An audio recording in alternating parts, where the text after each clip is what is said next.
Welcome to the Survivor to Thriver show with your happiness expert, Samia Bano. Are you a survivor of abuse or other trauma? Are you tired of feeling stuck, silent, and stressed all the time? This is the podcast people from all over the world join in to learn exactly how to stop suffering and start living with more inner peace and joy. Are you ready to eliminate suffering from your life and transform from a survivor to thriver? Then congratulations, you are in the right place. Let's get started. Hey, welcome back to the Survivor to Thriver show. Yesterday, I had started telling you about the second big breakthrough that I had on my journey of healing and transformation from survivor to thriver. And the incident that sort of acted as the catalyst for this, and really, I guess, was even the causal event that kickstarted the second big breakthrough, was that I read an article that taught me about child sexual abuse. So it gave me the information on, that I needed to identify correctly and understand correctly what I had actually experienced as a child, right? And it gave me the hope again that, I could in fact heal myself, and that there were people out there who knew how to help me do it. And those people were called psychologists. So my 14, 15-year-old self made a decision at that time to pursue the study of psychology, to become a psychologist myself, so that I could learn everything that I needed in order to help myself heal. Okay? And at that point in time, this was not an easy, it was a no-brainer thing that, oh yeah, okay, fine, I have to do it. But it wasn't going to be easy for me to actually do it, because in my culture, and by my culture right now, I'm talking about it in the context of Indian, Pakistani culture, and my family culture, psychology, these were all like pretty foreign terms, foreign concepts. I certainly hadn't heard people talking about these things before. So I had very little idea about, who a psychologist was, what they did, how you became a psychologist, where I could find a psychologist, and so on and so forth. But it was, that light at the end of the tunnel kind of thing, that you see. And then when you are so desperate, you'll grab onto anything. Even that little bit, tiny bit of light at the end of the tunnel, you will begin to move towards it, because that's your best shot. The great news is that when you make a commitment and you start to take action to move towards that light at the end of the tunnel, right, towards that goal that you have set for yourself, miracles begin to happen, or what feel like miracles begin to happen, so that, all these doors and pathways begin to open up to help you continue on that journey, if you choose, and if you will maintain the integrity of intention, and if you will, and if you're willing to sort of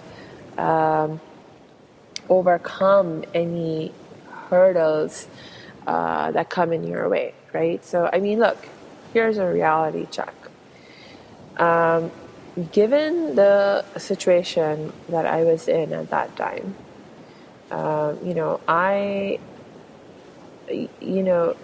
I made this decision, made this commitment to myself to study psychology, but I didn't know how I was going to make it happen. I didn't know when it was going to happen. And it was, in fact, not until several years later, another maybe 3 years later, and by this time, my family had moved again, and once again, this was an international move that we made, and this time the move was from Pakistan to the United States. So it wasn't until I moved to the United States, 3-4 years later, that I really had any realistic opportunity to follow through on this intention of studying psychology and becoming a psychologist. Because in Pakistan, seriously, it's just not the kind of thing that would have been easily accessible to me, right? So here's the reality check, right? That it can take time for our visions to manifest. It can take time for our goals to be achieved. But the key then is perseverance, right? Perseverance. And this sort of goes back to that one of those very first lessons that I learned as I delved into the study of the Quran, which, if you remember, that very first verse that I shared with you that really hit me, that talked about seeking help and patience and prayer, the patience part, right? This is where the patience comes in, right? That you make a goal, you make a commitment, to achieve a certain vision, but hurdles can and will come in your way. Struggles can and will crop up in the process, so you have to be patient. We have to learn patience. And this is one of the really interesting things that I learned as I continued to dive deeper in my study and my understanding, that this patience that was being referred to in this verse isn't a passive state of being. A lot of times people think of patience as this okay, so I just have to just kind of wait for something to happen now. It's just waiting for something to change, and that waiting is what you think is being patient.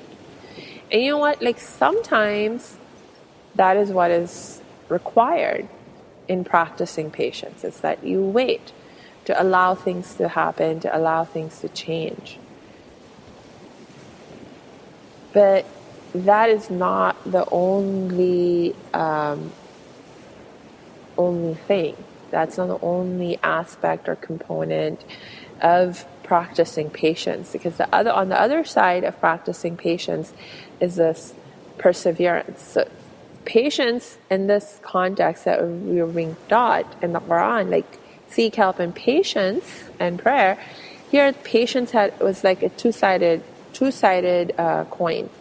On the one side, there is, you potentially may have to be patient in terms of waiting, allowing things to take and happen in their own good time. But on the other hand is this perseverance, that you persevere in moving towards your goal, that you persevere, that you do not give up in doing what you can with what you have to move forward. That you persevere in your actions, in your attempts to,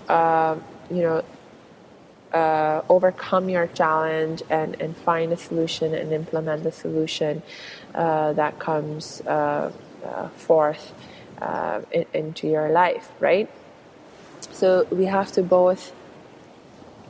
So there's this two-sided or two sides to practicing patience, right? And that is a really, really important lesson to learn, right? Now, the other thing is that, this idea that I referred to earlier on today, that, when you're truly committed to something, these miracles begin to happen to help you on your way, right? And this is not just something that I've made up, I'm not just saying this to make you feel better or make myself feel better. Turns out that this is in fact one of the universal laws of how things work in our universe. This is one of the core principles or core realities that underlie the technology of success. Yes, there is a technology of success, right? There are certain principles, certain ways of being and behaving and working that if you follow them, you will achieve success in your visions and your missions and your goals and dreams, right? It's not a matter of chance when people achieve success or they don't.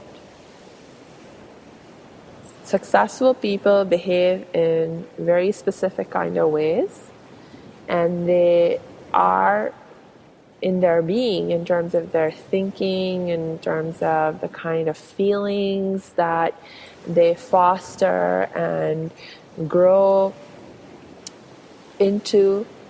They're very specific patterns that are universal and that are common, and if you want success, you have to plug into those patterns of behavior and thinking and feeling also, right? So this is like one of the, and then when you are plugged into those patterns of the technology of success, then you begin to see success, and it just appears like, oh, all these miracles are happening, right? So for example, I'll just give you a little like one of the little miracles that happened for me, for example, in this as I continued in my path, and kept to my commitment of learning more about psychology and all that. We were still in Pakistan, and one day, I don't even remember why, but my family, like I ended up going with like my mom and some other people, and they needed to go to the British, make a stop at the British embassy. And I don't know why they took me along, and I don't know why I went, but I did. And when I got there, I noticed, oh, lo and behold, there is a library there. And being the bookworm that I was, I made a beeline to the library. So I was like, okay, Mom, while you do your thing at the embassy, whatever it is that you need to do, I'm going to be spending some time in the library. And I'm in this library in the British embassy, and there's just actually, I found this whole section of books that were all about psychology. And I was like, oh my God, And then the most amazing thing, not only did I find a place with all these books on psychology, I asked them, and they allowed me to check some of those books out. So I mean, wow, that totally felt like a little miracle for me, right? But the thing is that if I hadn't first made the commitment to study psychology and stay true to that intention, even if I had ended up in that embassy that day. And even if I had ended up in the library in that embassy, I might never have noticed those books on psychology, or just passed by them and made a beeline for some other kinds of books, you know? So it's like, it makes a difference. The intentions that you have and that you hold for yourself, that you really commit to, it makes a difference. They determine the direction of your life as you move ahead. They determine the quality of your life as you move ahead. So make sure that you create clear intentions for yourself. And then allow the magic to happen. Allow the universe to support you. All right, so I'm going to go ahead and wrap up right here for today, and I will see you tomorrow. In the meanwhile, remember, I love your comments. I love to connect with you. So please give me some feedback, or if you have any questions, or whatever, just connect with me by going to my website, www.academyofthriving.com. And until next time, I wish you lots of peace and joy.